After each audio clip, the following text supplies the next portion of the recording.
ایک بات بڑی ضروری ہے، وہ میں نے آپ سے ضرور کرنی ہے۔ ایک آیت ہے قرآن پاک کی سورت بقرہ پہلا سپارہ آیت نمبر 120۔ اللہ تعالیٰ نے ایک حد بیان کر دی، فرمایا وَلَن تَرْضَىٰ عَنْكَ الْيَهُودُ وَلَا النَّصَارَىٰ حَتَّىٰ تَتَّبِعَ مِلَّتَهُمْ۔ فرمایا یہ یہودی اور عیسائی تم سے ہرگز راضی نہیں ہوں گے۔ یہ قرآن ہے اور سادہ ترجمہ تفسیر کی بھی ضرورت نہیں۔ یہ معاہدے کر لیں، محبت کے وعدے کر لیں، یہ تم سے راضی نہیں ہوں گے۔ کب راضی ہوں گے؟ حتی تتبع ملتہم، یہاں تک کہ تم ان کے دین کی پیروی کرنے لگ جاؤ۔ میرا جب پہلی دفعہ پاسپورٹ بنا تو میں نے سارا پڑھا، کتابیں پڑھنے کا شوق تھا شروع سے۔ اس کے ہر صفحے پہ لکھا ہے کہ سوائے اسرائیل کے، یعنی آپ پوری دنیا میں یہ سبز ہلالی پاسپورٹ لے کے جا سکتے ہیں، خبردار اسرائیل آپ یہ پاسپورٹ لے کے نہیں جا سکتے۔ یعنی اتنی نفرت کسی ملک سے کہ اس پر لکھ کے چھاپ دیا ہر صفحے پر کہ یہ پاسپورٹ سوائے اسرائیل کے ہر ملک کے لیے کارآمد ہے۔ میرا سوال ہے عرب کے ان لیڈروں سے جنہوں نے اسرائیل کے ساتھ معاہدہ کیا، مجھے بتاؤ تمہیں فلسطین کی بیٹیاں بھول گئی نا ساری کی ساری؟ تمہیں وہ ماں بھول گئی نا جو مسجد اقصی کے دروازے پہ کھڑی ہو کے چیخیں مارتی تھی اور کہتی تھی کوئی علی کو خبر کرو کہ میری بچیاں قید میں ہیں؟ بھول گئی؟ تمہیں وہ بہن بھول گئی نا جس پر شراب کی بوتل انڈیلتے تھے اسرائیل کے فوجی؟ وہ آپ کو ابھی بھی ویڈیو مل جائے گی۔ وہ انڈیلتے تھے شراب کی بوتل، اسے پکڑتے تھے، دست درازی کرتے تھے، اور وہ بیٹی کہتی تھی یا رحمت للعالم۔ بھول گیا تمہیں وہ سارا کچھ؟ تم نے ایک منٹ لگایا اور تم معاہدہ کس سے کروا رہے ہو؟ امریکہ کے صدر سے؟ اتنا ظلم کیا تم نے، اتنا قاتل کے ساتھ معاہدہ؟ کیا سمجھتے ہو فلسطین والوں کا کوئی والی وارث نہیں؟ سنو، میرے رسول کریم صلی اللہ علیہ وسلم نے فرمایا میرا کوئی مالدار امتی دنیا سے چلا جائے، پیسے جائیدادیں چھوڑ کے جائے تو اس کی اولاد میں بانٹ دینا، لیکن اگر اس کے ذمہ قرضہ ہو تو میرے پاس آ جانا، میں اپنے امتی کا قرض ادا کروں گا۔ جس کا کوئی وارث نہیں ہوتا مدینے والا اس کا وارث ہوتا ہے، میں قرض دوں گا اپنے امتی کا۔ کیا سمجھتے ہو فلسطینی لاوارث ہیں؟ صبح قیامت نبی پاک تم سے سوال کریں گے، تمہیں اللہ کے حضور حاضری دینی ہے۔ کیوں نہیں صلح کرتا اسرائیل فلسطین کے ساتھ؟ لبنان کے ساتھ دوستی کیوں نہیں کرتا؟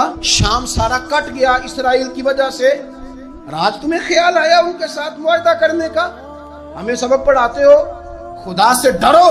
اور پھر اقبال کہتے ہیں مسلمانوں سے مایوس نہ ہونا، حکمرانوں سے زیادہ امیدیں بھی نہ لگانا۔ وہ جو چھوٹے چھوٹے لوگ نکلے تھے نا صحرا سے، بظاہر غریب تھے، بظاہر ان کے پاس مال نہیں تھا، وہ خالد بن ولید جیسے، وہ سعد بن ابی وقاص جیسے، بظاہر ان کے پاس زیادہ اسلحہ نہیں تھا۔ اقبال کہنے لگے مایوس نہ ہونا، یہ نہیں کہنا بن کچھ نہیں سکتا، فرمانے لگے رات میں نے سنا ہے فرشتے آپس میں باتیں کر رہے۔ واہ اقبال، تیرا بھی انداز کتنا نرالا ہے۔ کہنے لگے رات فرشتے آپس میں باتیں کر رہے تھے، میں نے سن لی ہیں۔ بھلا وہ کیا کہہ رہے تھے؟ یہ سارے لوگ نا خالد بن ولید، سعد بن ابی وقاص، یہ صحرا کے رہنے والے تھے، اور اس وقت کی سب سے سپر پاور روما کہلاتی تھی، الٹ پلٹ کے رکھ دی ساری رومی سلطنت۔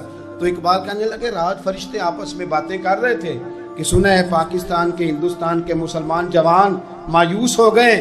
کہنے لگا نہ مایوس ہونا، نکل کے صحرا سے، جس نے روما کی سلطنت کو الٹ دیا تھا، نکل کے صحرا سے۔ گرمی دیکھو اس شیر کی، ولولہ دیکھو اس مرد کا جو مصور پاکستان ہے، نکل کے صحرا سے جس نے روما کی سلطنت کو الٹ دیا تھا، سنا ہے میں نے یہ قدسیوں سے، وہ شیر پھر ہوشیار ہوگا۔ وہ کل باتیں کر رہے تھے کہ بہت سارے ان میں سے پھر جاگ گئے اور بڑی جلدی وہ بلاک بنائیں گے۔ سنا ہے میں نے یہ قدسیوں سے کہ وہ شیر پھر ہوشیار ہوگا، وہ آئے گا میدان میں، نکلے گا، اور انشاءاللہ یہی چراغ جلے گا تو روشنی ہوگی۔ نبی پاک صلی اللہ علیہ وسلم نے فرمایا مسلمان ایک جسد واحد کی طرح، ایک جسم کی طرح، ایک حصہ تکلیف میں ہو تو دوسرا اس کی درد محسوس کرتا ہے۔ انسان کے وجود کے اندر سب سے قیمتی اس کا دماغ ہوتا ہے، اسی سے سوچتا ہے، اسی سے وہ عمل کرتا ہے، اسی سے منصوبہ بندی کرتا ہے، اسی سے وہ مومن ہوتا ہے، اسی سے معاذ اللہ کافر ہوتا ہے۔ اور وجود کے اندر جس کو درجے کے لحاظ سے بولنے میں بعض اوقات کم درجہ سمجھا جاتا ہے وہ پیر ہوتے ہیں، اور تو میری ٹھوکر کے بھی قابل نہیں، میں تجھے جوتے کی نوک پہ، پیر کی نوک پہ بھی نہیں سمجھتا۔ ہم یہ کہتے ہیں محاورتاً کہ تو پیروں کے قابل بھی نہیں، یعنی سب سے اعلیٰ درجہ دماغ کو دیا، دل کو دیا، اور سب سے ہلکا درجہ پاؤں کو دیا۔ لیکن مجھے بتلائیے گا اگر کبھی پاؤں کی سب سے چھوٹی انگلی، چھنگلیا، چیچی، اس پہ اگر کبھی زخم لگ جائے تو جسم کا سب سے اعلیٰ حصہ دماغ ہے،